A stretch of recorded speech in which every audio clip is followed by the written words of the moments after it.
ডাইকার্বক্সিলিক acid আমাদের খুবই একটা ইম্পর্টেন্ট টপিক। এখান থেকে আমাদের বোর্ডে বা নিটে জেই মেন বা ডব্লিউবি জেইতে বিভিন্ন ধরনের কোশ্চেন্স আমাদের জিজ্ঞাসা করে নেয়। সো আমরা এই 5 থেকে 10 মিনিটের এই ভিডিওতে আমরা ডাইকার্বক্সিলিক অ্যাসিডের ডিটেলস আমরা এখানে পড়ব।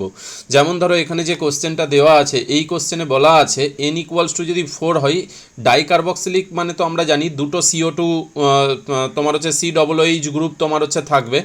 সো এর ক্ষেত্রে বলেছে যে n ইকুয়ালস টু যদি 4 হয় তাহলে এই ডাইকার্বক্সিলিক অ্যাসিডের নাম কি। এই যে সেকেন্ড কোশ্চেনে বলেছে, যেমন ধরো এই কম্পাউন্ডটা দিয়ে বলেছে যে এখানে যদি আমি হিট করি তাহলে কার ক্ষেত্রে এখানে CO2 তৈরি হবে না।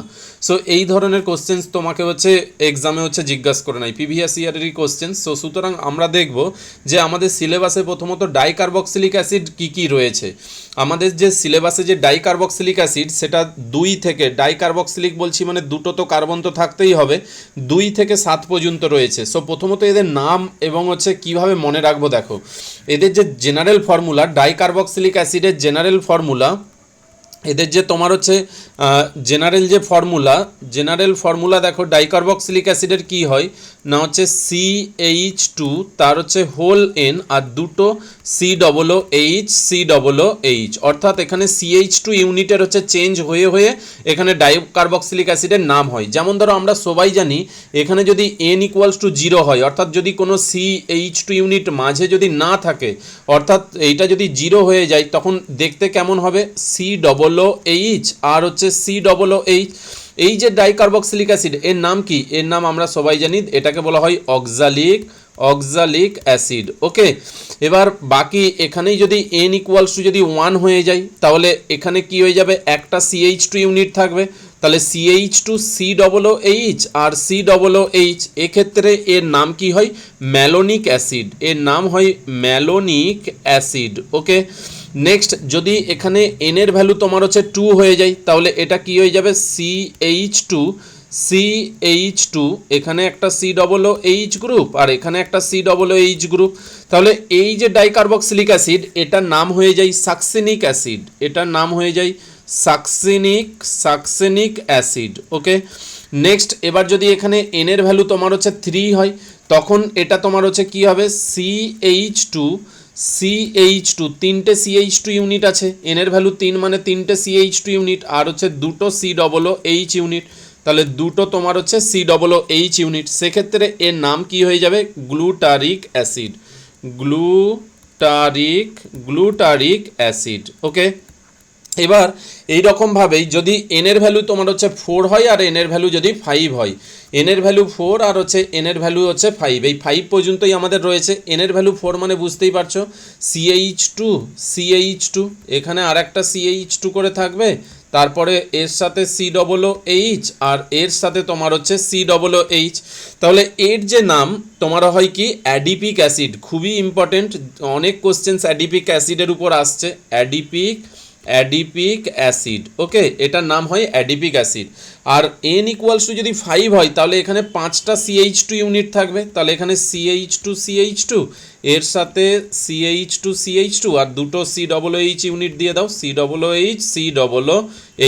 এর যে নাম হয় একে বলা হয় তোমার পিমেলিক অ্যাসিড বা পামেলিক অ্যাসিড, যেটাকে আমরা নর্মালি চিনি সেই পিমেলিক অ্যাসিড, এটাকে বলা হয়। ওকে, সো এই আমাদের প্রথমত নাম, দেখো পিমেলিক অ্যাসিড। ওকে, দেখো প্রথমত তুমি যে নামগুলো দেখো, অক্সালিক অ্যাসিড আমরা সবাই জানি, তাহলে এবার এখানে দেখো MS, প্রথম লেটার, ফার্স্ট লেটার দেখো, ম্যালোনিক অ্যাসিডের M, সাকসেনিক অ্যাসিডের S, গ্লুটারিক অ্যাসিডের G, তাহলে MS আর এইদিকে G, আর এইদিকে অ্যাডিপিক অ্যাসিডের A আর পিমেলিক অ্যাসিড বা পামেলিক অ্যাসিডের P।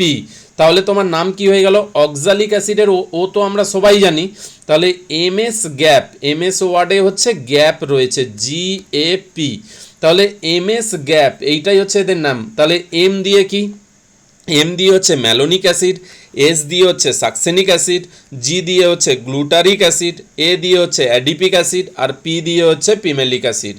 তাহলে এই এদের নাম, যেটা তোমাকে একটু মাথায় রাখতে হবে, কারণ এই নামের উপরেই অনেক সময় কোশ্চেন চলে আসে। তাহলে malonic acid, succinic acid, glutaric acid, adipic acid আর পিমেলিক অ্যাসিড, তাহলে এইটা আমার নাম গেল। এবার তুমি মাথায় রাখো যে এদের হচ্ছে হিটিং এফেক্টে কি হয়, তোমাকে পরীক্ষাতে একটা নাম দিয়ে আসে আর একটা হিটিং এফেক্ট। দেখো তুমি মাথায় রাখো যে আমাদের জিরো, মানে আমরা এটাকে সাজাচ্ছি এইরকমভাবে, দেখো এন ইকুয়ালস টু তোমার হচ্ছে zero, n equals to one, আর N equals to two three, আর এন ইকুয়ালস টু তোমার হচ্ছে ফোর ফাইভ। ওকে, তাহলে দেখো চারটে সেটে আমরা সাজাচ্ছি, n equals to zero, n equals to one, প্রথমে একটা একটা, তারপরে দুটো দুটো।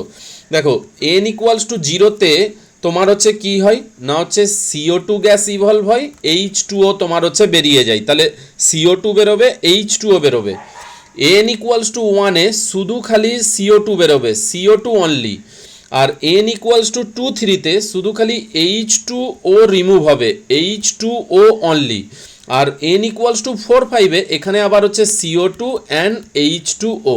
তাহলে দেখো তুমি ইজিলি মাথায় রাখতে পারবে যে এন ইকুয়ালস টু জিরোর ক্ষেত্রে সিও টু এইচ টু ও বের হয়, আর হচ্ছে শেষের পেয়ারটা এন ইকুয়ালস টু ফোর ফাইভের জন্য সিও টু এইচ টু ও বের হয়। তাহলে প্রথমেরটা আর শেষের দুটো, মাঝে তোমার হচ্ছে এন ইকুয়ালস টু ওয়ানে শুধু সিও টু, আর এন ইকুয়ালস টু টু থ্রিতে শুধু এইচ টু ও। তাহলে চলো এবার দেখে নিই কার কি প্রোডাক্ট হবে।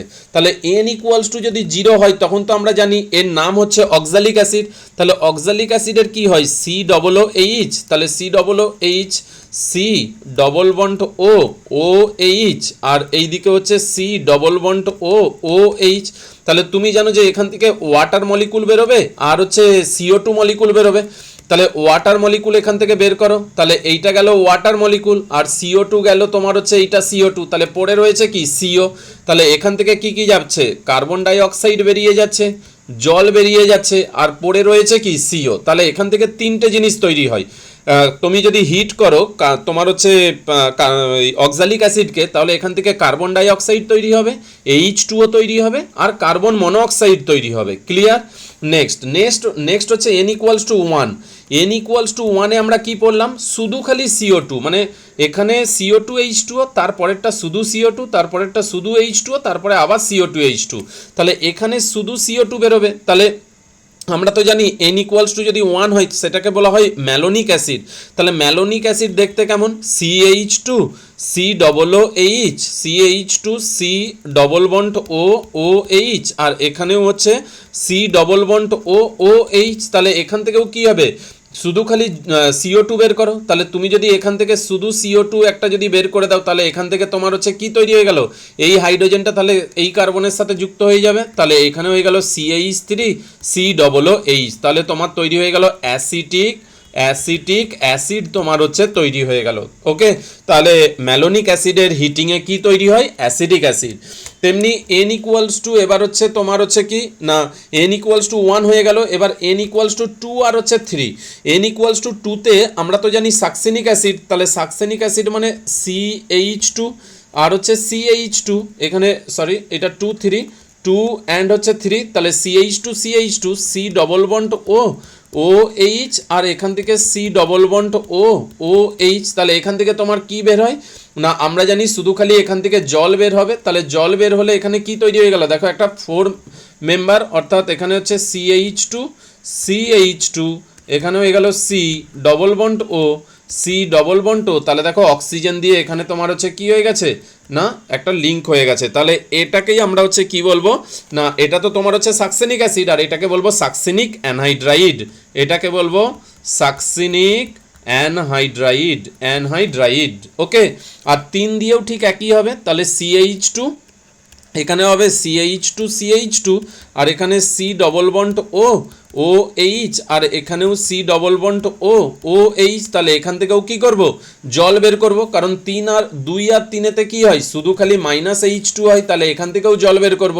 তাহলে যদি এখান থেকেও জল বের করে দিই, তাহলে এইটা তোমার হচ্ছে কি তৈরি করলো না, C H two, C H two, C double bond O, এখানে হয়ে গেল C H two, C double bond O, আর এটাতে তোমার হচ্ছে তৈরি হয়ে গেল ও দ্বারা লিঙ্কেজ হয়ে গেল, তাহলে এটাও অ্যানহাইড্রাইড তৈরি হয়ে গেল। তাহলে এটাকে কি বলবো, গ্লুটারিক অ্যানহাইড্রাইড। ওকে, তাহলে এটার নাম হয়ে গেছে কি গ্লুটারিক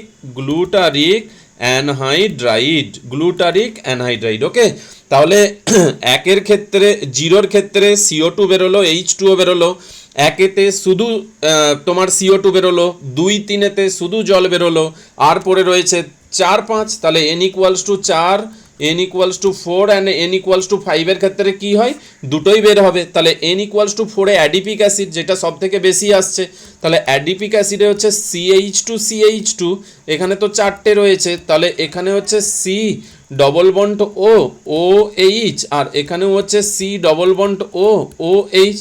তাহলে এখানে কি হয়ে গেল, ওয়াটার মলিকুল বেরিয়ে গেল, আর এই দিক থেকে তোমার হচ্ছে CO2 বেরিয়ে গেল। তাহলে পড়ে থাকলো কি, দেখো এই পার্টটা পড়ে আছে, তাহলে এখান থেকে CH2 এখানে দেখো তোমার হচ্ছে কি হয়ে গেছে, এই জিনিসটা হয়ে গেছে, এই যে দেখো এইটা একটা CH2, এটা একটা দুটো, এটা একটা CH2 তিনটে, এটা একটা CH2 চারটে, আর এই কার্বনটা এইটা, আর C ডবল বন্ড। তাহলে তোমার হচ্ছে কি তৈরি হয়ে গেল, সাইক্লোপেন্টানোন তোমার হচ্ছে তৈরি হয়ে গেছে। আর যদি তুমি যদি 6 এই n ইকুয়ালস টু যদি 5 নাও, তাহলে এখানে CH2, তাহলে এটা CH2 এখানেও দেখো CH2 এখানে তোমার হচ্ছে C ডবল বন্ড ও OH, আর এখানেও C ডবল বন্ড ও OH। তাহলে এখান থেকেও তুমি জল বের করো, আর এখান থেকেও CO2 বের করো, তাহলে এখানে কি হবে, 6 মেম্বার রিং। দেখো 1 2 3 4 5 6, তাহলে 6 মেম্বার রিংয়ের তোমার হচ্ছে কি ডবল বন্ড ও, তাহলে যেমন এটা সাইক্লোপেন্টানোন, এখানে হবে কি সাইক্লোহেক্সানোন হচ্ছে তৈরি হবে। তাহলে এই হচ্ছে হিটিং এফেক্ট, যেটা খুবই ইম্পর্টেন্ট, খুবই ইজিলি তুমি মাথায় রাখতে পারো।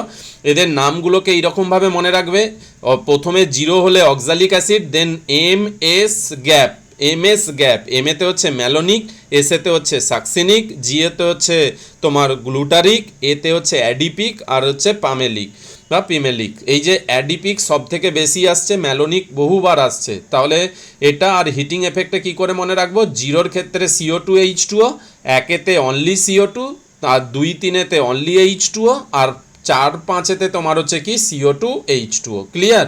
তাহলে প্রথমটা আর শেষেরতে হচ্ছে CO2H2O, মাঝের হচ্ছে অনলি CO2 অনলি H2O। তাহলে এবার আসো কোশ্চেনে।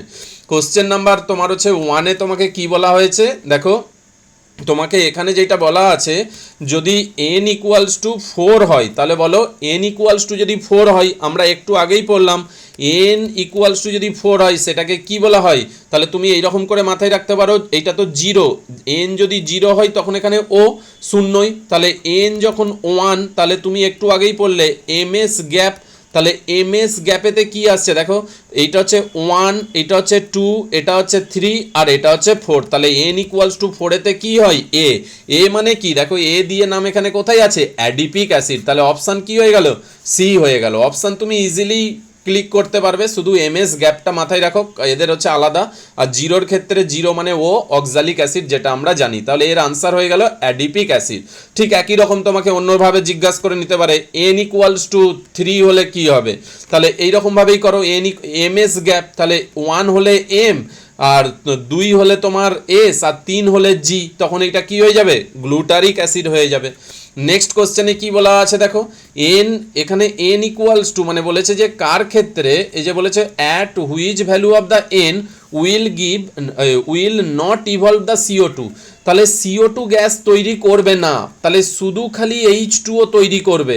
শুধু H2O কি করে তৈরি, কার ক্ষেত্রে তৈরি করেছিল, সেই মনে করে দেখো, n ইকুয়ালস টু 0-তে তো দুটোই, তারপরে n ইকুয়ালস টু 0-তে CO2 and H2O, n equals to 1-এ অনলি CO2, আর n equals to 2 and n equals to 3-তে কী করেছিল, n ইকুয়ালস টু 2 অ্যান্ড 3-তে তোমার H2O অনলি, এখানে H2O অনলি, আর n ইকুয়ালস টু 4 অ্যান্ড 5-এ কি CO2 অ্যান্ড H2O তৈরি করে। তাহলে তোমাকে কি বলেছে, এখানে CO2 তৈরি হবে না, কার ক্ষেত্রে CO2 হবে না, CO2-তে তো 0-র জন্যও CO2 বেরোচ্ছে, 1-এর জন্যও CO2 বেরোচ্ছে, 4 5-এর জন্যও CO2 বেরোচ্ছে, শুধু খালি CO2 কার জন্য বেরোয় না, সেইটা CO2 বেরোয় না 2 আর 3-এর জন্য। তাহলে এখানে আনসারে কি দেওয়া আছে দেখো, অনলি n ইকুয়ালস টু 2 দেওয়া আছে, তাহলে কারেক্ট আনসার কি হয়ে যাবে, সি। ক্লিয়ার? আশা করি বুঝতে পেরেছো। বারবার এইটাকে খাতাতে নোট করে নাও, নোট করে 2 থেকে 3 বার রিভিশন করে নাও, ওকে, তাহলেই দেখবে তোমার হচ্ছে মাথাতে থেকে যাবে। ওকে, থ্যাংক ইউ।